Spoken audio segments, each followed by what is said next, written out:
नमस्ते साथीहरू, दोस्रो भाग सुरु गर्नु अघि पहिलो भिडियोको छोटो सारांश गरौं ताकि नयाँ दर्शकहरूले पनि कुरा सजिलै बुझ्न सकुन्। पहिलो भागमा हामीले टेक्निकल एनालाइसिस भनेको के हो भनेर सिक्यौं।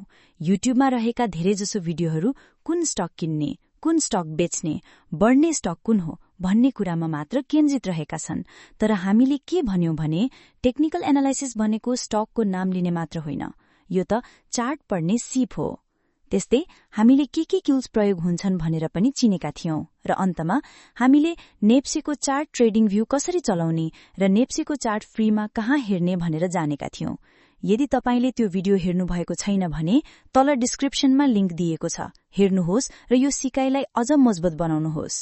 अब आजको भागमा हामी आगामी दिनहरूमा नेप्सेको टेक्निकल एनालाइसिस गर्नलाई के कुराहरू सिक्नेछौं भन्ने विषयवस्तुहरूलाई देखाउन गइरहेका छौं र हामी यो लिस्ट अनुसार नै आगामी सिकाइहरूलाई निरन्तरता दिनेछौं। साथीहरू तयार हुनुहोस्, आजको सिकाइ अझ गहिरो र प्रायोगिक बन्नेछ। सुरु गरौं। आगामी दिनहरूमा हामी निम्न विषयहरूमा टेक्निकल एनालाइसिस कसरी गर्ने र तिनीहरूका बारेमा विस्तृत विवरणहरू अध्ययन गर्नेछौं। त्यसैले हाम्रो च्यानललाई सब्स्क्राइब गरिरहनुहोला। Support and resistance. हामी यसमा सपोर्ट रेसिस्टेन्ट भनेको के हो, यो कति प्रकारका हुन्छन्, कसरी बनाउने र कस्तो सपोर्ट रेसिस्टेन्ट बलियो र कमजोर हुन्छ, सपोर्ट र रेसिस्टेन्ट प्रयोग गरेर बजारमा हामी कसरी खरिद बिक्री गर्न सक्छौं भनेर प्रत्यक्ष रूपमा पनि चार्टमा प्रयोगात्मक अभ्यास पनि गरिहेर्नेछौं। क्यान्डलस्टिक प्याटर्न।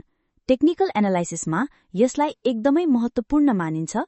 यसमा हामी क्यान्डलस्टिक प्याटर्न के हो, यसले कसरी काम गर्छ र यसका प्रकारहरूको बारेमा विस्तृत रूपमा जानकारी दिनेछौं। Chart pattern. यो चार्ट प्याटर्न टेक्निकल एनालाइसिस गर्नलाई एकदमै महत्वपूर्ण हुन्छ। यसमा हामीले क्यान्डलस्टिकहरू मिलेर विभिन्न आकारहरूमा चार्टमा प्याटर्नहरू बनाएको हुन्छ, जसलाई नै हामी chart pattern भन्छौं।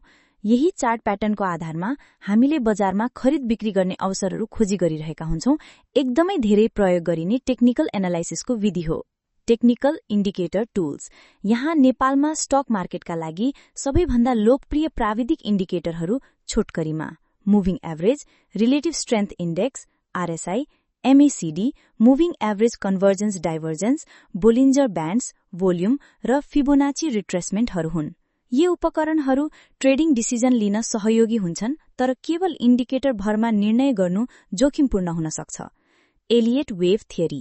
Elliott wave theory अनुसार शेयर बजारको मूल्य निश्चित तरंगको स्वरूपमा अगाडि बढ्छ। बजारले चढ्ने र झर्ने क्रममा एक किसिमको प्राकृतिक लय साइकल पछ्याउँछ, जुन तरंग वेभमा विभाजित हुन्छ। बजार माथि जान्छ भने त्यसलाई इम्पल्स वेभ भन्छन् र बजार तल झर्दा करेक्टिभ वेभ हुन्छ। इम्पल्स तरंगहरू मूल ट्रेन्डमा अगाडि बढ्छन् भने करेक्टिभ तरंगहरू बजारको सुधार करेक्सन जनाउँछन्। यस्तो विश्वास गरिन्छ कि मानिसहरूको मनोवृत्ति भावना बजारमा दोहोरिन्छ र त्यही मनोवृत्ति तरंगको रूपमा चार्टमा देखिन्छ। एलियट वेभ थ्योरीले यी तरंगहरूको ढाँचा बुझेर भविष्यमा मूल्य कहाँ पुग्न सक्छ भनेर अनुमान लगाउने प्रयास गर्छ।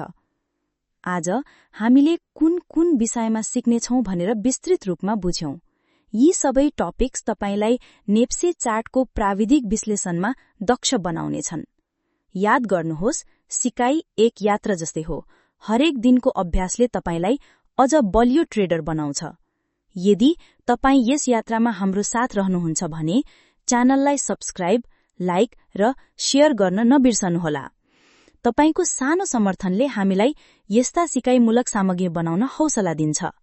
बेल आइकन थिचेर राख्नुहोस् ताकि आगामी सिकाइका भिडियोहरू तपाईले सबैभन्दा पहिला पाउन सक्नुहोस्। अहिलेको लागि यति नै। अर्को भिडियोमा सपोर्ट र रेसिस्टेन्सको गहिलो अध्ययनका साथ भेटौँला। धन्यवाद साथीहरू। सिकाइ निरन्तर रहोस्, प्रगति निरन्तर रहोस्। फेरि भेटौँला।